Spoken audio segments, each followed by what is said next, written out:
त्यांच्या कंपनीचे मालक हे मिंदेंच्या गटात नेते, जे मिंदे जे स्वतः नगरविकास खातं होतं त्यांच्याकडे सगळ्या सह्या त्यांनी केल्या. जर भ्रष्टाचार झाला असेल तर ते जबाबदार असतील.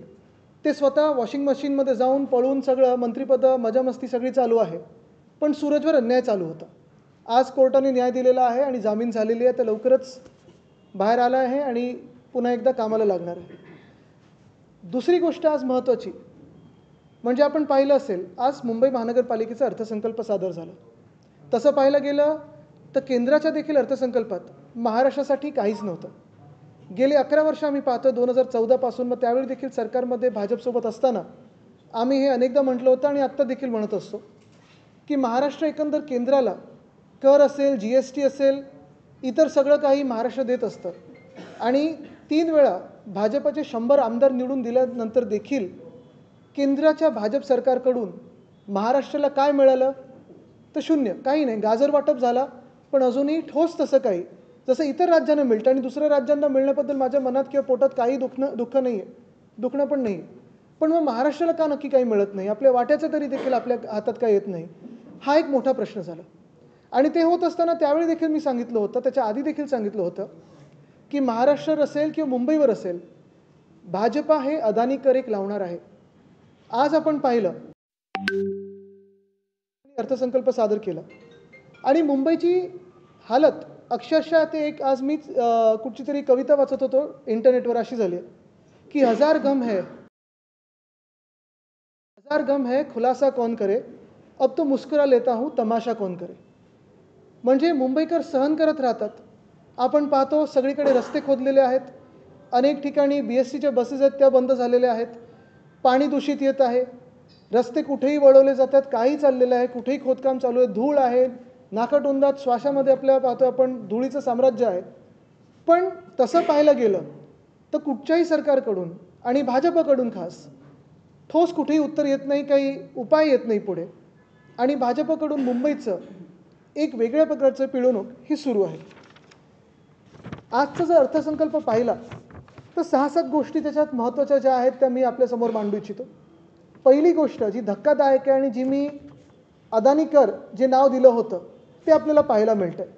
आजच्या अर्थसंकल्पामध्ये छोट्या दुकानांवर, खास करून स्लममधली जी दुकानं आहेत त्याच्यावर त्यांनी प्रस्तावित केलं आहे की प्रॉपर्टी टॅक्स सारखं काहीतरी लावलं जाईल, कर लावला जाईल. हे कोणासाठी चाललं आहे, हे कशासाठी चाललं आहे? ज्या मुंबईमध्ये आमचं सरकार असताना, महाविकास आघाडीचं सरकार असताना, शिवसेना उद्धव बाळासाहेब ठाकरे हा पक्ष BMCतून सेवा मुंबईकरांची करत असताना उद्धव साहेबांमुळे ज्या मुंबईमध्ये आम्ही 500 स्क्वेअर फुटाच्या घरांवरचा कर रद्द करून घेतला, प्रॉपर्टी टॅक्स, तेच आज भाजपचं सरकार, फडणवीस साहेबांचं सरकार आणि एकनाथ शिंदे जे नगरविकास मंत्री आहेत त्याच दोघांनी आज आपण पाहतोय मुंबईमध्ये अदानीसाठी, म्हणजे अदानीला लवकर आपण घरं खाली करून देऊ, दुकानं खाली करून देऊ, धारावीत दुकानं लवकर खाली होतील म्हणून तिकडच्या सगळ्या आपले जे झोपडपट्टीमध्ये असतील, हटमेंट्समध्ये असतील त्यांच्यावर हा प्रॉपर्टी टॅक्स एक वेगळा कर दुकानदारावर लावला जात आहे. आत्ताच्या काळाला हा दुकानावर लावला जात आहे. काही दिवसांमध्ये हे जर आपण मान्य केलं दुकानांवरचा कर, तर हाच कर प्रत्येक झोपडपट्टीवर लावला जाईल, प्रत्येक घरावर लावला जाईल. तसं पाहायला गेलं तर ही घरं नियमित अनियमित ॲनेक्शनमध्ये येतील, पात्र अपात्र हा वेगळा गोष्ट आहे, ही वेगळी गोष्ट आहे. पण तिथे इतर सोयीसुविधा देतो आपण, पाणी देतो आपण, अनेक गोष्टी तिथे सोयीसुविधांच्या माध्यमातून देतो. म्हणून आता हे कर लावायला चालले, जिथे SRAमधून त्यांचं खरं घर मिळालं पाहिजे तिथे हे कर लावत आहेत. हा अदानी कर नाही तर अजून काय आहे, हा एक विचार करणं गरजेचं आहे. दुसरी गोष्ट, ह्याच करांमधून म्हणजे सॉलिड वेस्ट मॅनेजमेंट, कचरा उचलण्याच्या ह्याच्यावर पण आता युजर फी प्रस्तावित केलेली आहे. आत्तापर्यंत गेली 25 वर्ष मुंबई महानगरपालिकेच्या माध्यमातून आम्ही मुंबईला सेवा देत असताना साधारणपणे 2017पर्यंत 10,000 मेट्रिक टनचा खर्च आम्ही दररोज उचलायचो. हा पूर्ण आपण पाहताय, मग डम्पिंग ग्राउंड असेल, वेगळ्या माध्यमातून आपण हा कचरा त्याचं विलगीकरण करायचो आणि पुढे जिथे न्यायचं तिथे न्यायचो. गोराईला आपण पूर्ण तो लेगसी वेस्ट आहे ती पूर्ण आपण ट्रीट करून त्याच्यावर एक मैदान बनवलं, एक उद्यान बनवलं. पण आता आपण पाहतोय मागच्याच आठवड्यात योगायोग बघा, धारावीत लोक हलत नाही आहेत, धारावीतून लोक हलायला तयार नाहीत. त्यांना पूर्ण माहिती पाहिजे, त्यांना पात्रता पाहिजे आणि मुख्य म्हणजे अदानी जसे लुटतायत मुंबईला त्याला नाकारतायत लोक आणि म्हणून विरोध म्हणून तिथेच राहतात. आता त्यांच्यावर कर लावला जाणार. दुसरी गोष्ट म्हणजे मागच्या आठवड्यात राज्य सरकारने सांगितलं की जे देवनार डम्पिंग ग्राउंड अनियमितपणे अदानीने ढापलेलं आहे तेच देवनार डम्पिंग ग्राउंड मुंबई महानगरपालिकेने घ्यायचं 2.5 ते 3,000 कोटी मुंबईकरांचा खर्च करायचा आणि पुन्हा एकदा अदानीला स्वच्छ करून द्यायचं. आणि आता ह्या आठवड्यात आपण पहा अर्थसंकल्पामध्ये इथे आता सॉलिड वेस्ट मॅनेजमेंटवर म्हणजे जो आपण कचरा BMCला देणार त्याच्यावर आता हे कर लावणार. म्हणजे आपला इथून पण पैसा जातोय करमधून, तिथून पण करामधून पैसा जातोय आणि अदानी जी जमीन धापट चाललेत मुंबईतली ती घशात गिळतच चाललेत. हे जर थांबलं नाही तर आम्ही सगळे आता रस्त्यावर उतरू, कारण मुंबईकरांना रस्त्यावर उतरल्याशिवाय आता पर्याय नाही. एका बाजूला मी जे सांगितलं ना की 2.5 ते 3,000 कोटीचं हे सगळा बोजा मुंबईकरांवर पडणार का, तर अदानीला देवणार डम्पिंग ग्राउंड स्वच्छ करून पाहिजे. दुसऱ्या बाजूला अदानीकडूनच धारावीमधून 7,500 कोटीचा जो प्रीमियम BMCला येणं आहे त्याचा कुठेही मी उल्लेख आज या अर्थसंकल्पात पाहिला नाही. हे धक्कादायक आहे, धोकादायक आहे. मला तुम्ही सांगा, जर तुम्ही तसं मुंबईकर म्हणून कोणी एक कर भरला नाही, विजेचं बिल भरलं नाही, पाण्याचं बिल भरलं नाही, येऊन कनेक्शन तोडतात ना तुमचं. मग तुमचं जर बिल तुम्ही भरत नसेल आणि तुमचं कनेक्शन तुटत असेल तर मग अदानीनी जर जमीन ढापली, कर आपले ढापायला लागले आणि त्याच्यावरनं आपलेच कर खर्च करून स्वतःकडे जमीन घ्यायला लागले प्रीमियम न भरता, तर मग इथे अदानीला कोण रोखणार? मुंबईमध्ये भाजप रोखणार आहे का? स्वतःच्या मालकाला रोखणार आहे का? हा एक मोठा प्रश्न उपस्थित होतोच. तिसरी गोष्ट आणि महत्त्वाची गोष्ट म्हणजे आपल्याला आठवत असेल 15 जानेवारी 2023 या दिवशी मी पत्रकार परिषद घेतली होती 2023 15 जानेवारी आणि सांगितलं होतं की मुंबईत 2 मोठे रस्त्याचे घोटाळे होणार आहेत. एक 23 साली आणि 24 साली 6,000 कोटी आणि 6,000 कोटी. तेव्हा मुख्यमंत्री घटनाबाह्य जे होते मिंदे त्यांनी सांगितलं होतं की आम्ही 2 वर्षात एकदम रस्ते चकाचक करू, खड्डेमुक्त करू. हाऊसमध्ये पण स्टेटमेंट दिलं होतं. खरं तर आम्ही आता हक्कभंग आणायचा का हा विचार देखील केला पाहिजे, कारण ते खोटारडे आहेत, किती खोटं बोलतात हे लोकांसमोर आलेलं आहे. स्वतः सत्ता ढापण्यासाठी त्यांनी सांगितलं होतं की 2 वर्षात आम्ही मुंबईचे रस्ते खड्डेमुक्त करू. पण हे सगळी योजना आपल्या कॉन्ट्रॅक्टर मित्रांसाठी करत होते. मुंबईचे पैसे कॉन्ट्रॅक्टरांच्या खिशात गेलेत, कदाचित मिंदेंच्या घशात गेले असतील. पण आज एक चांगलं झालं, मुंबई महानगरपालिकेच्या आयुक्तांनी एकनाथ शिंदेंना एक्सपोज केलेलं आहे. 26%च काम झालं आहे आजच्या ह्या रिपोर्टमध्ये आलेलं आहे. 26%. आणि मी तर चॅलेंज देत आहे की हे 26% पण जे बोलतात ते खोटं आहे. 26%पेक्षा कमी आहे.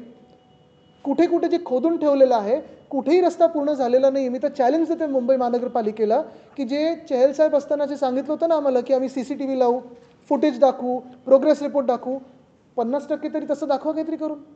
कुठेही CCTV लागलेलं नाही, कुठेही काम किती पूर्ण झालं माहिती नाही, पण रोड स्कॅम झाला आहे हे नक्की आणि आज हे शिक्कामोर्तब झालेलं आहे. चौथी गोष्ट ह्याच्यात महत्त्वाची, आपल्याला आठवत असेल मागच्याच वर्षी म्हणजे कदाचित या अर्थसंकल्पात मला माहीत नाही अजून पूर्ण हे बघतोय मी, MMRDला मुंबई महानगरपालिकेने 5,500 कोटी दिले. आत्ताच्या ह्याच्यात आलेलं आहे की आता नॉर्थ बाउंड कोस्टल रोड जे MSRDCकडे आधी होतं त्याच्यावर मुंबई महानगरपालिका 4,000 कोटी आता खर्च करणार आहे. तसं पाहायला गेलं तर 2015पर्यंत हा कोस्टल रोड एकच होता. साऊथ बाउंड कोस्टल रोड BMCकडे आला, नॉर्थ बाउंड कोस्टल रोड हा MSRDCकडे गेला. MSRDCचे मंत्री 14 ते साधारणपणे 23 हे मिंदेच होते. आणि हे होत असताना 2दा कॉन्ट्रॅक्टर बदलले, 2दा एस्केलेशन झालं, पण काम काही पूर्ण झालं नाही. आणि मला जे सांगण्यात येते की मागच्या वर्षी कुठेतरी घाई गडबडीत हा रस्ता BMCकडे गेला. आता माझा प्रश्न हा आहे की BMC MSRDCकडून पैसे घेणार की नाही, कारण MSRDCचे जे MD आहेत त्यांच्यावर अनेक आरोप झालेत, अनेक डॉक्युमेंट्स आमच्याकडे पण आहेत, कुठे कुठे त्यांच्या ठेवी आहेत, कोणासोबत आहेत, किती परिवाराच्या लोकांबरोबर ठेवी आहेत, काय काय आहे आमच्याकडे पण आहे त्यांचं सगळं. ते आम्ही काढायचं का? कुठे कुठे जागा त्यांनी लीजवर घेतलेले हे आम्ही काढायचं का? MSRDC मुंबई महानगरपालिकेला 4,000 कोटी देणार आहेत की नाही, हा एक हे उत्तर आम्हाला मुंबई महानगरपालिकेच्या आयुक्तांकडून पाहिजे किंवा मग मुख्यमंत्र्यांकडून पाहिजे. कारण मुंबई लुटायचं काम, कर लावायचं काम, अदानीच्या घशात घालायचं काम हे भाजपा करत आहे. आणि तसंच एका बाजूला MMRDला 5,000 कोटी, MSRDCला किंवा MSRDCचा रस्ता घेऊन 4,000 कोटी, पण BSTला फक्त 1,000 कोटी दाखवलेलं आहे. BST ही मुंबईची लाईफलाईन आहे. अजूनही BSTवर 32 ते 35 लाख लोक डेली प्रवास करतात, दररोज प्रवास करतात. 5 रुपयाचं भाडं 10 रुपयाचं आहे 10 किलोमीटरसाठी, 15 रुपये 15 किलोमीटरसाठी. मग हा अन्याय BSTवर कशाला होत आहे? एका बाजूला आपण पाहतोय उधळपट्टी करायला पैसे आहेत, कॉन्ट्रॅक्टर्सना पैसे आहेत, MMRDसाठी पैसे आहेत, MSRDCच्या रस्त्यांसाठी पैसे आहेत, पण आपल्याच ज्या अंगीकृत सेवा आहेत, मग तसं पाहिलं गेलं तर हॉस्पिटल्स असतील किंवा BST असेल, एकंदर तिथे काम कुठेच मुंबई महानगरपालिकेचं दिसत नाही आहे. मग नक्की करायचं तरी काय? मुंबईकरांनी जायचं तरी कुठे? आपल्याला आठवत असेल मी अनेकदा सांगितलेलं आहे की आता कमिटेड एक्सपेंडिचर किंवा कमिटेड लायबिलिटी हे 2 लाख कोटीच्या पुढे गेलेलं आहे. गेल्या 2 वर्षामध्ये मिंदेंनी जे कॉन्ट्रॅक्टर्सची सेवा केली, त्यांचे पाय दाबायची सेवा केली, त्यांचा मसाज केला, इगो मसाज केला, 2.5 लाख कोटीचा आज कमिटेड लायबिलिटी आपल्याला दिसत आहे. हा बोजा एकनाथ शिंदेनी मुंबईकरांवर टाकलेला आहे. मुंबईकरांच्या पैशांमधून स्वतः मजामस्ती केलेली आहे. आज देखील नगरविकास खातं त्यांच्याकडे. पुढच्या आठवड्यामध्ये आम्ही अनेक पत्र हे मुख्यमंत्री महोदयांना लिहिणार आहेत, जिथे जिथे अनियमितता झाली, मग गणवेशचा घोटाळा असेल ते अनेक गोष्टींमध्ये असेल, ह्याच्यावर मुख्यमंत्र्यांकडून चौकशी अपेक्षित आहे. जरी नगरविकास खातं हे उपमुख्यमंत्र्यांकडे असेल, गद्दाराकडे असेल, तरी आम्हाला स्वच्छ पारदर्शक चौकशी अपेक्षित आहे. एकंदर सांगण्याचा मुद्दा हाच आहे की एका बाजूला मुंबई महानगरपालिका आपण पाहतोय 2.5 लाख कोटी हे कमिटेड लायबिलिटीमध्ये, दुसऱ्या बाजूला मुंबईकरांवर सॉलिड वेस्ट मॅनेजमेंट म्हणजे कचऱ्यासाठी, घनकचऱ्यासाठी आता आपल्यावर चार्ज लावणार आहे. त्या चार्जमधून अदानीची जमीन धारावीची असेल किंवा देवनारची असेल स्वच्छ करून मुंबई महानगरपालिका अदानीच्या हातात देणार आहे. 7,500 कोटीचं जे देणं अदानी लागतं, अदानी समूह लागतो BMCला, 1 रुपया कुठूनही घेणार नाही आहे. तसंच आपण पाहिलं असेल दुकानदार, छोटे दुकानदार, झोपडपट्टीमध्ये जे दुकानदार आहेत त्यांच्यावर आता मुंबई महानगरपालिका जी भाजप चालवते सध्या, कारण तिथे महापौर नाही आहे, तेच भाजप ह्या छोट्या दुकानदारांवर देखील कर लावणार आहे.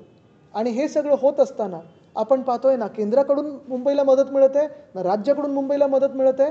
सगळं काही होतं आहे ते अदानीसाठी होतं आहे. आणि म्हणून मी पुन्हा एकदा आपल्याला तो शेअर वाचून दाखवतो जो आज मी ट्विटरवर पाहिला आणि मुंबईसाठी मला वाटतं एकदमच बरोबर आहे की 1000 गम है खुलासा कौन करे, 1000 गम है खुलासा कौन करे, अब तो मुस्कुरा लेता हूँ तमाशा कौन करे.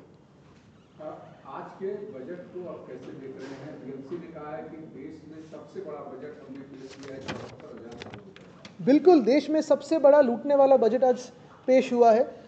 इसमें अगर आप देखें तो अदानी टैक्स जो मैं पहले से कहता आया था कि जो अदानी टैक्स हम पे लगने वाला है, मुंबई पे लगने वाला है, आज लगभग लग ही गया. क्योंकि सॉलिड वेस्ट मैनेजमेंट में अगर यूज़र फी यानी कचरा उठाने के लिए मुंबईकरों को एक चार्ज लगने वाला है.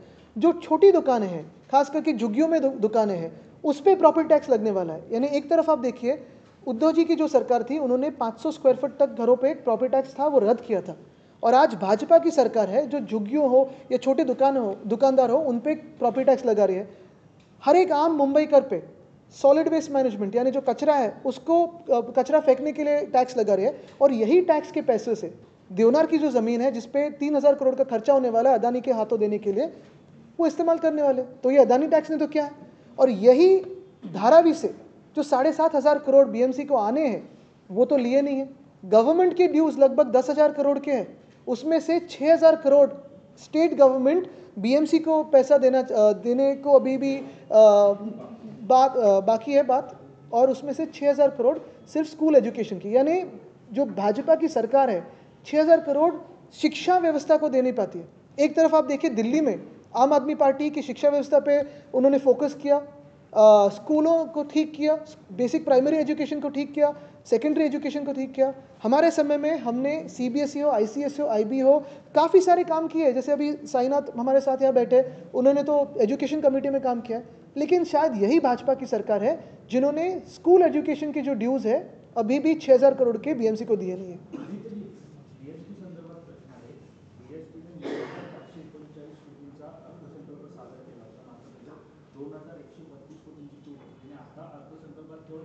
एक 1,000 कोटी त्याच्यात पण आपण बघा फायनान्स कमिशनमधून आम्ही जे पैसे द्यायला सांगितले होते इलेक्ट्रिक बससाठी ते दिलेले आहेत.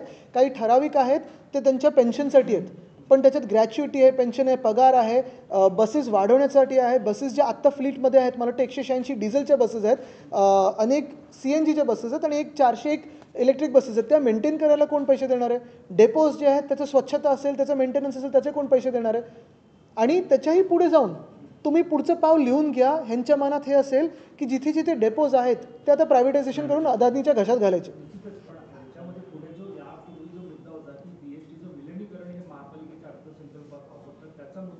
बघा तुम्ही सांगू का, विलिगीकरण एक मुद्दा होऊ शकतो. तसं STच्या पण कर्मचाऱ्यांची मागणी होतीच ना, आणि तेव्हा भाजपच रस्त्यावर होती. आता मध्ये कोणावर तरी आरोप झाले की ते पैसे खाल्ले त्यांनी. ते सगळं जरी होत असलं तरी बेसिक मुद्दा हा राहतो ना की तुम्ही जे पैसे देणं लागता तुम्ही MMRDला देऊ शकता. MSRDचा रस्ता घेता आणि 4,000 कोटी दाखवता. मग BST आम्ही तर मदत केली होती आमच्या सरकारच्या वेळी, तुम्ही का नाही करू शकत BSTला. तुम्ही एका बाजूला MMRDला 5,000 कोटी मुंबई महानगरपालिकेचे देता, त्याच MMRDAच्या BKC मधली जागा फुकट तुम्ही देताय बुलेट ट्रेनसाठी. काय संबंध आहे मुंबई आणि त्या बुलेट ट्रेनचा? कोणाचा फायदा होणार आहे? गुजरातचा होणार आहे, मुंबईचा कुठे होणार आहे? एक मिनिट, एक बेस्टच्या ज्या बसेस आहेत त्या वेट लिस्टवर चालतात, त्यामुळे बेस्ट खूप तोट्यात जाते. ही गोष्ट बघून एसटीनं आता असा नवीन निर्णय घेतलेला आहे की येत्या काळात ते वेट लिस्टवरच्या बसेस घेणार नाही, ते स्वमालकीच्या बसेस होतील. तुम्हाला सांगू ह्याच्यात नाही तुम्हाला सांगतो, ह्याच्यात चर्चा थोडी मोठी आणि व्यापक झाली पाहिजे. कारण कधी कधी काय एक व्ह्यू असतो, वेटलिस्ट म्हणजे ओपेक्स आणि कॅपेक्स तुम्ही कसा वापरता ह्याच्यावर पण एक व्ह्यू असू शकतो. फेम 1मध्ये इलेक्ट्रिक बसेससाठी केंद्र सरकारचं होतं की कॅपेक्सच म्हणजे तुम्ही विकतच घ्यायच्या. ओपेक्स मॉडेलमध्ये काय होतं की तुम्ही पर किलोमीटर जो कोणी तुमच्यासाठी चालवतोय त्याला तुम्ही पैसे देऊ शकता. आता तुम्ही कुठच्या मनस्थितीतून काम करता हे एक आहे. काही काही वेळा तुम्ही एखाद्या बसेस त्या विकत घेतल्यानंतर काही ठराविक वर्षांतर त्या लायबिलिटी होतात, तुमचा मेंटेनन्स तुमच्यावर येतो. ज्या ओपेक्स मॉडेलवर चालतात त्या लायबिलिटी तुमच्यावर येत नाही, रिपेअर वगैरे ते सगळं कॉन्ट्रॅक्टर असतं. प्रॉब्लेम कुठे झाला आहे की आत्ता जे सगळे ओपेक्सवर घेतलेत काही काही लोकांचं ट्रेनिंगचे तास पूर्ण न होता यांनी लावलेले आहेत. दुसरी गोष्ट काय झाली आहे की 2,500 बसेस, आपला प्लॅन काय होता की 2027पर्यंत 10,000 इलेक्ट्रिक बसेस आपण आणणार होतो मुंबईत, जी गरज आहे आत्ता. हे काय करतात आता त्यांनी कमी केलेत, 1800 की 1900 बसेस चालतात. तेव्हा गर्दी वाढते, तेव्हा ड्रायव्हरवर ताण जास्ती पडतं तुम्हाला, तेव्हा फेऱ्या जास्ती वाढवायला लागतात कारण बसेसच तुमच्या कमी आहेत. तर फायनान्शियली तुम्हाला काय वायबल आहे हे त्या संघटनेनी किंवा त्या एजन्सीनी विचार करून काम करणं गरजेचं आहे. मला वाटत नाही त्याच्यात तुम्ही दुरुस्ती केली तर ठीक होऊ शकतं. पण जसं मी सांगितलं ना की एक पलीकडचा व्ह्यू पण बरोबर असू शकतो, त्याच्यात मोठी चर्चा व्हायला पाहिजे. आता तुम्हाला आठवतं गेले 2.5 वर्ष भाजपने तर राज्य सरकार वेटलिस्ट केलं होतं एकनाथ शिंदेना. मुंबई महापालिकेच्या ज्या ठेवी आहेत जवळपास 90,000 कोटी होत्या. ऐका, तुम्हाला त्याच्यात पण एक सांगतो, कॅल्क्युलेशन बेसिक सोपं आहे. जेव्हा 1997मध्ये शिवसेना सत्तेत आली तेव्हा साधारणपणे 600 कोटीचं तूट होती आणि ते करत करत कुठेही आपण कर न वाढवता काही काही गोष्टी जसं फंजिबल FSI 2012मध्ये, आज त्याचा उल्लेख पण आला आहे, तेव्हा आमचं सरकार होतं BMCमध्ये. नंतर प्रॉफिट टॅक्स जेव्हा आपण हे प्रीमियम कमी केले 50% कोविडमध्ये आणले तेव्हा पण उत्पन्न वाढले आणि त्याच्यावर आज तरंगलेली आहे. उलटा आम्ही हे पण सांगत होतो की ऑक्ट्रॉय देखील मुंबईसाठी महत्त्वाचं होतं. आज GSTचं देणं येत नाही वेळेवर, तरी देखील फंजिबल FSI असेल, अनेक ह्या वेगळ्या गोष्टी करून स्कीम्स करून आपण या ठेवी 600 कोटी डेफिसिटमधून 92,000 कोटीच्या सरप्लसमध्ये 22पर्यंत आणल्या. आता आपण अनेक वर्ष रिपोर्टिंग करताय, आपल्याला आठवत असेल प्रत्येक अर्थसंकल्पामध्ये आपण प्रत्येक पैसा हा कुठच्या स्कीमला जोडलेला आहे आपण दाखवायचो. साधारणपणे 12-12,500 कोटी कोस्टल रोडला होते, GMLRसाठी 8-8,500 कोटी होते, STPसाठी काही ठराविक होते, पेन्शनसाठी असेल, शिक्षणासाठी असेल. ह्या लोकांनी काय केलं, अर्थात एका काळानंतर ह्या ठेवी होत्या त्या तुटणारच होत्या कारण आपल्याला ते वापरायचे असतात. पहिल्यांदा असं झालं आहे की GMLR असेल किंवा कोस्टल रोड असेल, डिझाईन चेंज करून एस्केलेशन केलं आणि कॉन्ट्रॅक्टर्सला किती एस्केलेशन मिळालं आहे तिथे प्रॉब्लेम झाले. ठेवी कधी ना कधीतरी तुटणारच होते कारण आपल्याला त्या कामासाठी वापरायचे आहेत. पण हे जे अधिकचे पैसे कॉन्ट्रॅक्टर्सनं दिलेले आहेत ना, ते कोणाच्या खरं खिशात गेलेत हा पण विचार करणं गरजेचं आहे.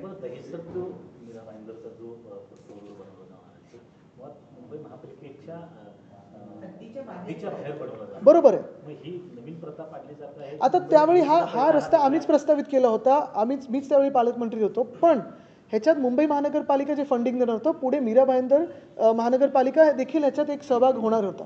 आता हे कुठपर्यंत रस्ता जाणार आहे, त्याला काही एक्सटेन्शन आहे का, नगरविकास खात्याकडून काही मदत मिळणार आहे का? आणि जसं मी सांगितलं ना की हा एक नवीन पांडा पडत चाललेला आहे की MMRDला 5,500 कोटी कशाला द्यायचे आपण ना. मुंबईचं तिथे कोणी नागरिक बसतो त्या बॉडीवर ना, कोणी निवडून जातो. बरं, आज मॉनिटायझेशनचं जे मुंबई महानगरपालिकेने काढलेल्या ॲस्फॉल्टच्या प्लांटचं वरळीमधल्या, तिथे अधिकारी कोण बनतात हे की मुंबईकरांचे जागा तुम्ही हे करायला मार्केटमध्ये आणायला. जोपर्यंत तिथे महापौर नाहीत, स्थानिक नगरसेवक नाहीत, तोपर्यंत तुम्ही कोण बनता? तुम्हाला कोणी अधिकार दिलेत? कुठच्या लोकशाहीमध्ये अधिकारांना अधिकार आहेत की आम्ही कुठची जागा मार्केटमध्ये बिडिंगसाठी आणू शकतो?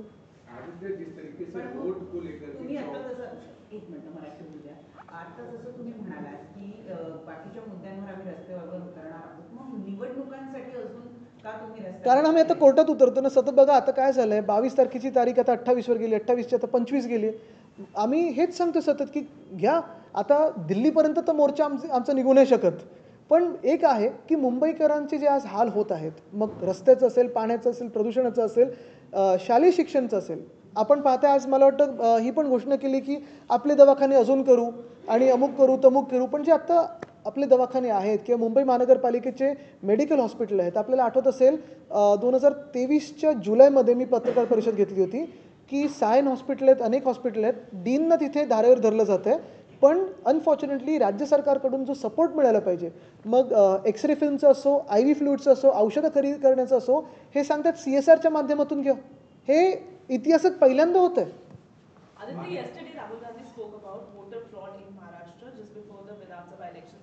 He mentioned that 7,000 voters were from the same address in Shirdi. However, our report, our Times Now report has, been there and we visited that entire location, and what it mentions is that there is no such place that 7,000 people have got the same address. See, I mean, I wouldn't fully go by Times Now because of its tilt, with all due respect, with what I have faced also, with what our party has faced also. Having said that, I'm guessing you do, like, not you individually, but just as the channel. Having said that, with all due respect to Times Now, I think I would also request Times Now to go into the 76 lakh extra voters who voted after voting time has stopped, and to seek the footage, video footage from the Election Commission. I'm not saying that your report is wrong. I'm not saying it's fully fair or unfair. I am just saying I would also love Times Now to investigate further into 76 lakh extra voters. And tomorrow in Delhi, what I have tweeted also, I've requested everyone to keep a watch on the last hour voting. Aditya ji, दो अलग मामले, एक तो 76 lakh vote का मामला जो आप बोल रहे हैं 6 बजे के बाद का, और एक कल राहुल गांधी ने उठाया कि 70 लाख नए वोटर्स जो है वो 47 लाख 70 लाख उन्होंने 70 लाख कहा कि वोटर्स जो है वो ऐड किया गया. क्या ये जानकारी आप लोग के पास भी है कि 70 लाख वोटर जो लोकसभा में और विधानसभा के बीच में जोड़े गए हैं? देखिए, जानकारी तो है. कल ही कोर्ट ने अभी एक स्ट्रिक्चर काफ़ी पास किए है. कल भी बताया इसी को कि आप फुटेज दिखाइए, तो फुटेज दिखाइए. अगर फुटेज सही है, टोकन उतने दिए हैं, तो हम मान लेते. वो अलग मामले, वो 76 लाख वोट्स का है जो 6 बजे के बाद. बिल्कुल, वो 76 लाख वोट्स के हैं. और ये जो वोटर बढ़े हैं वो कहाँ से आए? यानी जो इतने सालों में नहीं बढ़े हैं वो बढ़ गए. आदित्य, आप दिल्ली मॉडल की बात अभी आप कर रहे थे स्कूल्स को लेकर. वहाँ पर चुनाव के दौरान दिल्ली के करप्शन को बीजेपी ने ज़्यादा मुद्दा बनाया और उन्होंने कहा कि कितने सारे मंत्रियों को जेल में करप्शन के कारण जाना पड़ा, लीकर स्कैम्स और तमाम सारी चीज़ों को. तो उस मॉडल को या दिल्ली नहीं, मैं एक ही बताना चाहता हूँ कि कोई भी वो जो एलिगेशन थे बीजेपी के प्रूव नहीं हो पाए.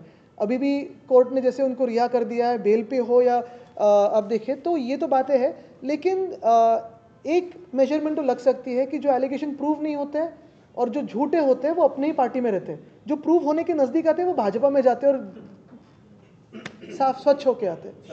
शिवसेना किसके साथ है, आम आदमी पार्टी या कांग्रेस, किसको चाहती है? देखिए, हमने कहा है कि दिल्ली में अरविंद केजरीवाल जी की जो सरकार थी पिछले 10 सालों में हो, उसके पहले भी हो, उनका कारोबार, काम करने के तरीका और जो दिल्ली की आवाज़ है उनके साथ है.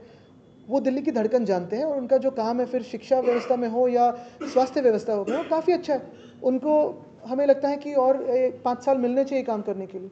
मुंबई के भीतर 26% कंस्ट्रक्शन को लेकर के जो आपने बात कही, क्या अभी जो हाल के दिनों में अचानक कंस्ट्रक्शन में तेजी आई है, तो ये 31 मार्च तक जो बजट विड्रॉल करना है उसको लेकर के आई है या फिर सही में काम करने? नहीं, ये तो आर्ट वर्क चल रहा है, एब्स्ट्रैक्ट आर्ट चल रहा है, लेकिन डिस्प्ले पे है पूरा रस्ते का काम. आज देखील धनंजय मुंडे यांच्यावर अंजली दमाने यांनी 161 कोटीचा भ्रष्टाचार केल्याचे आरोप केले. पण त्यांनी ते आरोप सगळे हे नाकारलेले आहेत. राजीनामा काय अजून देखील घेतला जात नाही. बघा, तुम्हाला सांगू, त्या विषयामध्ये आता नमिताताई बोललेले आहेत, भाजपकडूनच आहेत. धस साहेब बोललेले आहेत, भाजपकडून आहेत. आमचे देखील तिथे अनेक लोक, मग अंबादास दानवेजी असतील, अनेक लोक जाऊन बोलत आहेत. बरं, ज्यांची हत्या झाली आहे ते देखील भाजपचेच कार्यकर्ते होते. आणि ह्या राज्यामध्ये भाजपचे मुख्यमंत्री असताना, भाजपचे 130हून जागा जास्ती असताना, भाजपच्या कार्यकर्त्याला जर न्याय मिळत नसेल तर मग इतर नागरिकांनी काय समजावं? भाजपच्या कार्यकर्त्यांना न्याय न मिळून एखाद्या मित्राला वाचवण्याचा प्रयत्न होत असेल तर मग काय समजावं? काल राज्य सरकारने संदर्भात मुंबई महानगरपालिकेच्या रस्त्यांच्या वेळेला एकदा एक मुद्दा काढला होता की ॲडव्हान्समध्ये पैसे दिले गेले. ॲडव्हान्स मोबिलिटी तसाच प्रकार जो आहे तो यात झालेला दिसून येतो. 100% ॲडव्हान्स दिला गेला आहे असा आरोप अंजली दमानी यांनी केला. एखाद्या पेशंटला कंत्राट देण्याच्या आधीच त्या कंपनीला 100% ॲडव्हान्स दिला गेला असा आरोप त्यांनी. असेल तसं असेल तर मोठी गोष्ट आहे. कल राज्य सरकार ने मराठी स्पीकिंग को सभी सरकारी दफ्तरों में लाने का फैसला किया है. हिंदी में बात मत करिए. तर प्रश्न मराठीत आला पाहिजे आणि तुमचं मराठी उत्तम आहे, त्यांचं मराठी चांगलं आहे, पण ते जेव्हा गरज असते तेव्हाच मराठीत बोलतात, नाही तर नाही बोलत. लेकिन ये सरकारी ताकत नहीं है ना. राज्य सरकार ने अभी ठीक आहे, अगले दम में हो सकता है ना. पण राज्य सरकारने हे जे फैसला घेतलेला आहे त्याच्यामध्ये तुम्हाला काय वाटतंय की या आनंदाची गोष्ट आहे. पण अजून एक गोष्ट तुम्हाला सांगतो, मुंबई महानगरपालिकेच्या माध्यमातून मराठी नाट्य आणि कलादालन आम्ही गिरगाव चौपाटीवर बनवत होतो. मला असं सांगण्यात येत आहे की ह्या भाजपच्या सरकारने मराठी नाट्य आणि कलादालन जे जिथे आत्ता ते ठक्कर्स वगैरे जिथे आहे ना ते रद्द केलेलं आहे. हे कशासाठी केलं? मराठी भाषा भवन आत्तापर्यंत पूर्ण झालं असतं काम, त्याच्यात आता काही वेगळे ऑफिसेस घुसलेले आहेत. हे कशासाठी केलं आहे? माझी विनंती हीच राहील मुख्यमंत्री महोदयांना की जिथे आम्ही प्रस्तावित केलं होतं मराठी नाट्य आणि कलादालन, तिथे ठीक आहे ना, म्हणजे आमच्या काळी प्रस्तावित झालं असेल तर तुम्ही क्रेडिट घ्या, नो प्रॉब्लेम, पण ते काम तर पूर्ण करा. सगळे नाट्य कलाकारांना एकत्र बोलवा आणि जे कलादालन होतं, जे म्युझियम होतं ते पूर्ण करा. तसंच मराठी भाषा भवन देखील लवकर पूर्ण करा. क्रेडिट वॉर सुरू आहे. बिलकुल नाही, मला तर मी तर हेच सांगतोय की क्रेडिट घ्या पूर्ण, पण काम करा. अब बीएमसी के काम करने पर सवाल उठा रहा है. आज बीएमसी कमिश्नर ने कहा कि 82,000 करोड़ रुपए फिक्स डिपॉजिट में है, जो बीएमसी के अच्छी आर्थिक स्थिति को बताता है पिछले कुछ सालों में. जो नहीं, मैंने तो कहा है कि मैं उनको शुभकामनाएं देता हूँ और आभार भी मानता हूँ उनके, क्योंकि उन्होंने आज तो एकनाथ शिंदे जी को एक्सपोज किया है. जो झूठ वो कह रहे थे कि अगले 2 साल में 23 से लेकर 25 तक मुंबई पॉटहोल फ्री हो जाएगी, आज उन्होंने बताया रिपोर्ट में कि सिर्फ 26% काम हुआ है. और मैं ये भी चॅलेंज करता हूँ की 26% नहीं हुआ है काम. आणि त्यांचं असं म्हणणं आहे की पावसाळा 2026च्या आधी एक नाही, तुम्ही हाऊसमध्ये बघा, ते 2 वर्ष बोललेले. आता आयुक्त असं म्हणतात की 2026 आयुक्त कदाचित खरं बोलत असतील, पण एकनाथ शिंदे खोटं बोलतात हे सत्य लोकांसमोर आलं. ठीक आहे, बरं, नो ऑफेन्स.